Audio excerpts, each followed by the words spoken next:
Sir এদিকে আসেন, এদিকে আসেন। গেস্ট গেস্টে খুঁজতেছে আর কি।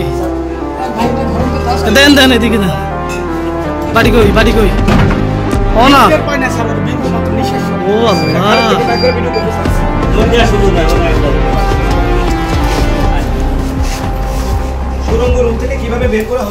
আমরা চলে আসতেছিলাম।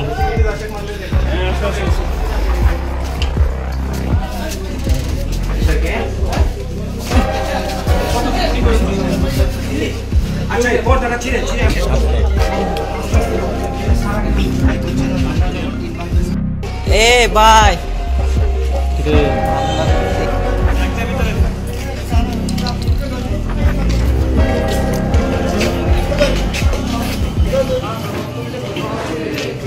নিচে দেখি, নিচে নিচে নিচে দেখ।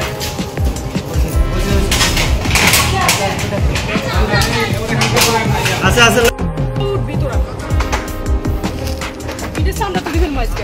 এই তো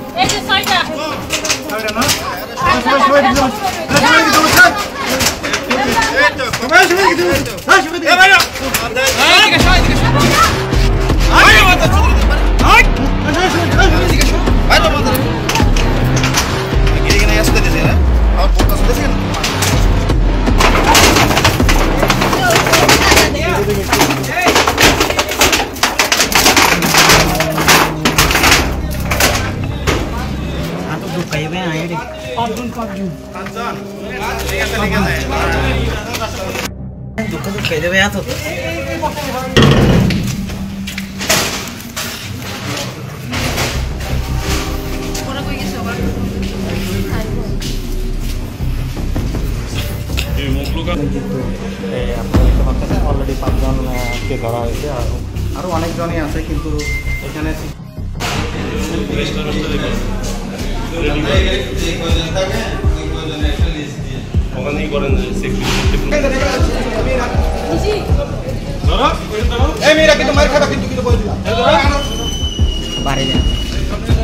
একটা পারে দেন।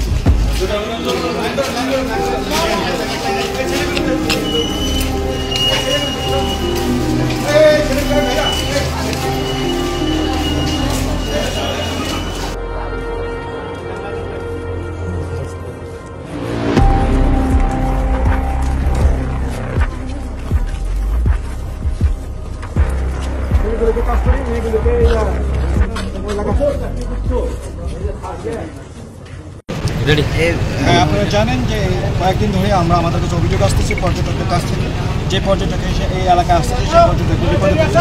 হয় কেউ আপনার চিন্তা করা হচ্ছে এবং কারো কাছ থেকে মালামাল কেনা হচ্ছে, কারো কাছ থেকে ব্ল্যাকমেলিং করা হচ্ছে এই কটেজকে কেন্দ্র করে। এই কটেজের মধ্যে এই এক মাসের মধ্যে এই যে 2টা হত্যাকাণ্ড হয়েছে এখানে। গতকালকে চিন্তা হয়েছে, আজকে 4 থেকে 5টা চিন্তা হয়েছে, এবং এর পিছনে একটাই মাত্র কারণ, সেখানে আমরা খেয়াল করলাম এখানে সুড়ঙ্গ রুম রয়েছে। একটা এলাকার মধ্যে সুড়ঙ্গ রুম থাকবে কেন? সেই সুড়ঙ্গ রুম আমরা আবিষ্কার করেছি, নিচে দিয়ে সুড়ঙ্গ দিয়ে ওরা পালিয়ে যায়, এবং এখানে অবৈধ অনৈতিক কার্যকলাপের আস্তানা। এখানে 20 জন 25 জন মেয়ে রাখে, তারপর সুড়ঙ্গ রুম দিয়ে আমাদের পর্যটকদেরকে আটকে রাখে এবং নিয়ে যায়।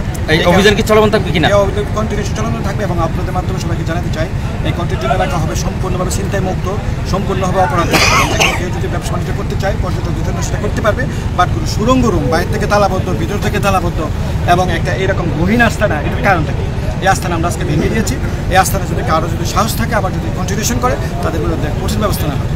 এবং সবচেয়ে বড় কথা হলো, আমরা খুঁজে দেখতেছি যে এই আস্থানা যে বানিয়েছে এর পিছনে মদতদাতা কারা, সেই মদতদাতার বিরুদ্ধে ব্যবস্থা নেওয়া হবে। যত ধরনের ট্রল করুক আর যত ধরনের বিরোধিতা করুক এবং যত ধরনেরই আমাদের কাজে বাধা দেয়, কোনো কাজ হবে না। পুলিশ পর্যটকের নিরাপত্তায় তার অভিযান অব্যাহত রাখে।